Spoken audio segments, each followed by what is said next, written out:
right, Nathan back here, 9 after 5 golf. I kind of talked about it in my previous video. I was going to break down each of the 3 components that I'm going to be testing over the next 2 weeks to see how much I can improve. A big one is fitness, and like I said on the first video, I broke that up into 2 separate categories. Flexibility over here and strength over here. I'll kind of walk you through the 3 things that I'm going to do for each one, and then I'll have individual videos of me doing them. I do feel like flexibility is something that's a little bit subjective, so I try to set these up like as precise as I can. But you know, obviously anytime you're testing any kind of flexibility, it's kind of like a trust system, I guess, because you have to like trust that you're doing it the same way and trying to replicate the exact same way that you kind of bent your body the first time. But just by setting this stuff up, I realized how very inflexible I am. So I think anything is going to be a pretty big help for me. So in flexibility, 3 exercises that we're going to look at. Trunk rotation, just seeing how much basically you can twist like that and keep your head facing forward, left and right side.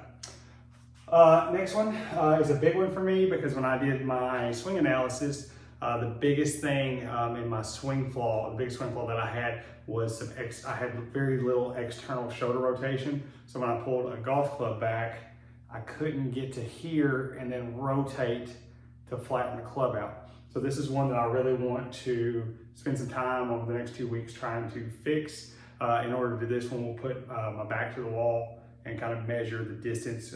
My elbow, my wrist do not touch the wall whenever I go back there. So that's a pretty big sign that you're not very flexible in your shoulders if you can't do that. So, and last one, another thing that was an issue in my swing was my hip rotation, or just lack of hip rotation. And I'm wondering if it's, you know, something just a swing flaw in there, or if it's actually like a physical limitation in my hips. So an external hip rotation test will also be one of the things that I test. On the strength side, just a general standing jump. So just how much power that you can generate into the ground.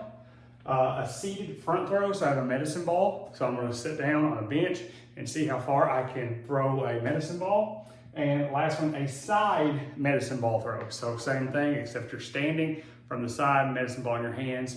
You get to try to throw it as far as you can this way. See how much force, how much torque force you can generate in that direction. So I'll break each one of those down for you and kind of just show you where I'm at. All right, I plan to post some longer videos showing each of these exercises in more detail and exactly how I measure them. But just a general breakdown of the 6 things that I'm trying to measure for my 14-day challenge.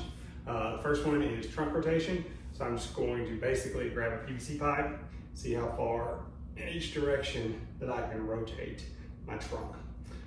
Next one, for external hip rotation, it's basically you take your leg, try to get your body as square as possible. You raise your leg just a few inches off the ground and see how far you can rotate it outwards. And for me, it's not very far. That hurts my hip, you know, quite a bit when I do that on both sides. So raise your foot, try to twist it outwards.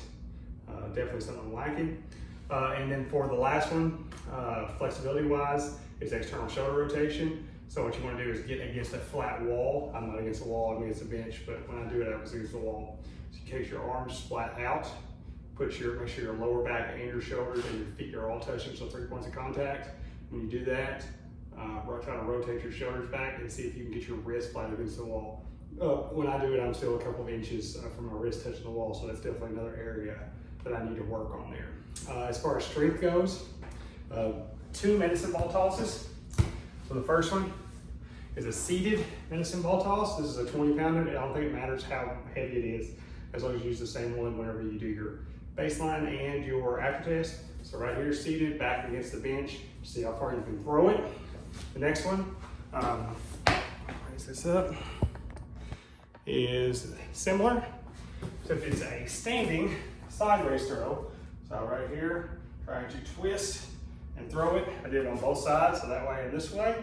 And lastly is a vertical jump test, so just against the wall, see how far you can reach, and then from there, see how far you can jump and then reach while jumping. So that's the 6 things I'm gonna test. Like I said, I'm gonna post some longer videos of me actually doing these, but just a quick synopsis of what I'm looking at. That's the 6 things that I'm trying to test right there. Okay, here are the results from me testing myself on these 6 exercises. Trunk rotation on my left side, I can rotate about 42 degrees, right side 39 degrees.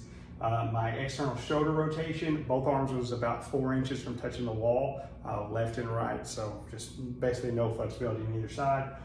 Same thing with external hip rotation, left and right side were about the same.